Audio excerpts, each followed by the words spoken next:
If you had just failed a massive dream that you were pursuing for a long period of time, and now you're left feeling confused, isolated, frustrated, you're having an identity loss, extreme burnout to your core, I'm about to recommend something that you probably don't expect. Before we get started, I want to share something really quickly. During my period of my life where I went through that exact same scenario, I was pursuing a goal in being a world champion in Brazilian Jiu-Jitsu, and it just didn't pan out for me. And that moment where I had to decide to let it go was devastating.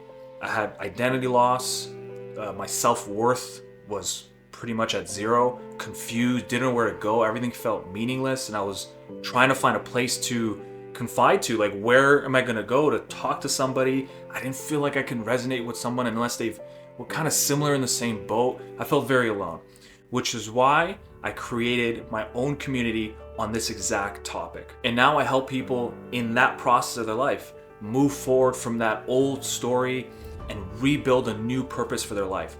So click that link below. It'll send you over to my website where you can sign up to my free newsletter on my Rule of 3 method. And this is the method I use to help myself move past that point in my life to actually a place of purpose, meaning, and now I'm actually doing things that I want to do.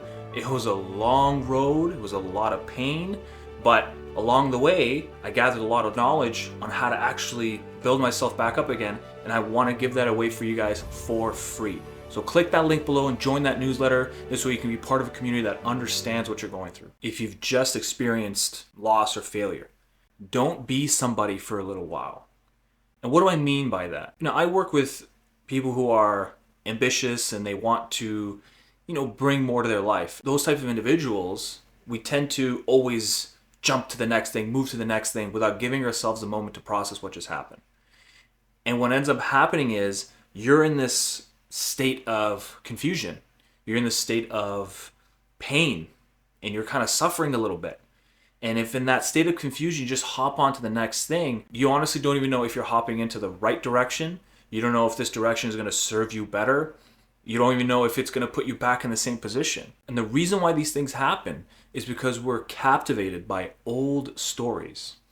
Those stories are pretty much experiences that have happened in our lives when we were younger that has shaped and influenced the way we perceive everything, ourselves and our relationship with the world. For example, when I was younger, there was a lot of bullying experiences that happened to me. And what I had to do was essentially prove myself worthy of being part of something, part of a community. I had to be maybe funny, I had to be athletic, whatever that direction was. For me, eventually, it came in the direction of winning medals. If I win medals, if I achieve big things, people will actually accept me. If they accept me, I'll feel my self-worth. So that was the story.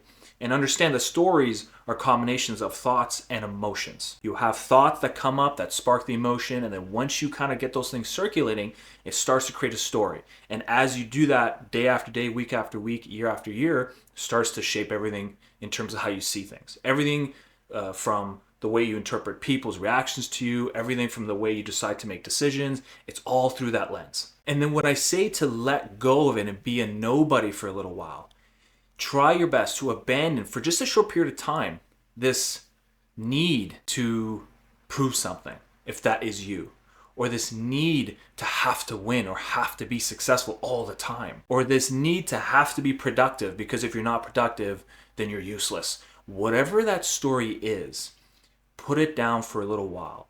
Allow yourself to just exist and just be. I'm going to give you an analogy that's going to help expand this point a little bit further. Let's imagine you have a snow globe, and it's a bit of a murky, dirty snow globe, and you grab it and you shake it. Well, in order for you to actually see what's on the inside, is you have to hold it and observe and look at it. But if you grab it and you shake it, and you keep shaking and shaking and shaking it, you're never going to see what's inside, what's the picture, what's the design. So if you reflect it onto yourself, if you're always moving to the next thing, jumping to the next goal, next vision, next thing, just constantly moving, you're going to have a very difficult time in actually understanding who you are anymore. Your identity will start to lose itself because you're going to attach it to different things.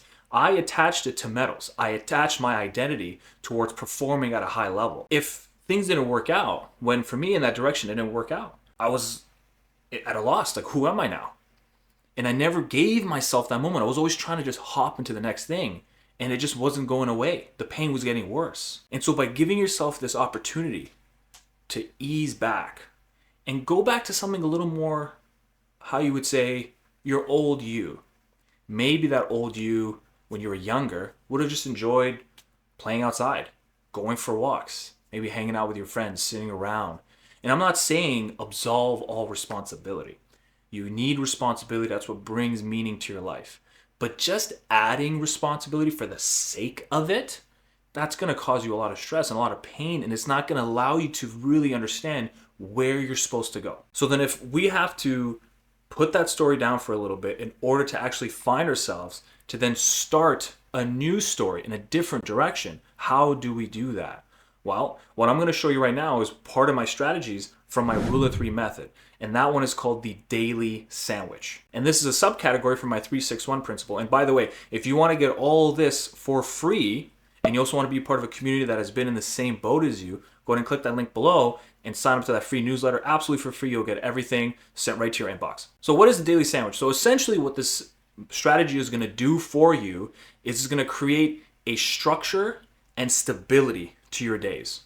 Number 2, it's going to reduce the emotional volatility that you're going to be feeling. Number 3, it's going to encourage consistency over just motivation, trying to find the motivation to do something. So it's going to cultivate a little more of a stability and a stable burn throughout. This is also going to help you shift focus from outcome over more towards process, doing the things you need to do every day to actually get you moving to a place of recovery. This is also going to help you build some self-awareness and adapt to different situations. All right, so let's get going. So the reason why I call it the daily sandwich, by the way, is because it's literally, we're going to picture it as a sandwich. Yummy. Okay, so you have your top bun. So the top one is going to be first thing you do when you wake up in the morning. Don't scroll on your phone. Don't text people. Don't do any of that. First thing you're going to do when you wake up in the morning, find a space where it's just for you. That could be in your bedroom. That could be in the living room. Ideally, be alone. You want it to be sacred. You want to be as to yourself as possible. You don't want any outside influence. Once you have that space ready to go, essentially now what you're going to do is start off with the very first thing. And so the very first thing is going to be, what do you want your brain to focus on during the day? What do you want it to spot?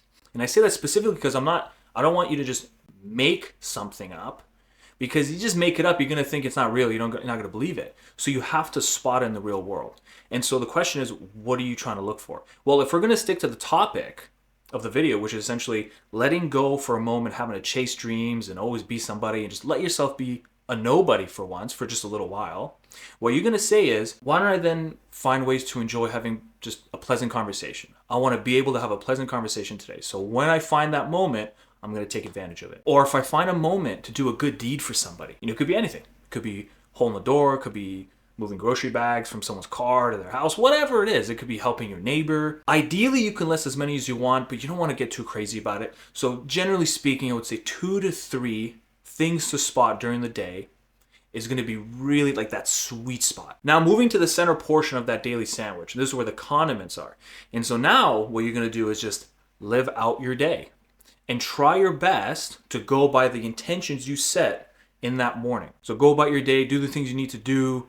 Once you get to the end of the day, that's when we get to the bottom bun. The bottom bun is going to be probably one of the most important. All of it is important, but this one really just puts it all together. And so now you want to go over your daily reflections. And your daily reflections are going to be, look back throughout the day and see, where did you actually do the things you said you wanted to do when you set them in that morning intention? Did you enjoy a moment with somebody, with a conversation? Did you enjoy a walk in nature? The idea isn't to win anything here. The idea is just to bring yourself into the moment just a little bit more, get yourself out of your head. And once you can actually start to spot those things, reward yourself for it, feel good about it. And then if you couldn't spot them, which to be honest, kind of unlikely, you're gonna find something. But if you don't, always remember, end these things with forgiveness and patience. If you try to, punish yourself for it, it's not going to expedite the situation. It's not going to help you improve. So allow yourself to move on, go to bed, and do it again the next day. And the idea is, if you do this long enough, it will make dramatic changes in your whole body and everything. And then you can start to understand, as you do it for a couple weeks, I would say, you can start to tweak that morning intention and actually pick more specific things. Once you realize, I actually don't need to focus on that today. I prefer to focus on this. And then once you start to understand and optimize it, it's just going to snowball and it's going to provide you so much relief. And then at some point during that period, you're going to start to feel clear-headed, like that snow globe that you finally just stopped and paid attention to it. And once everything starts to calm down, you'll start to actually think about what you're going to be doing next. This was a strategy that dramatically helped me, and it's made a huge difference for the clients that I work with. So give it a try. I really hope it helps you out. And again, if you want to get it in more detail and you want to get the full Rule of 3 method on life after burnout or identity lost from a failed career or from a career that you no longer have a passion for, click that link below. Go ahead and it'll send you over to the website. Sign up to that free newsletter and be a part of a community that's going to actually understand what you're going through. Much like when I was going through that period, I wish I had a place to go. And so I'm very excited to share this with you guys.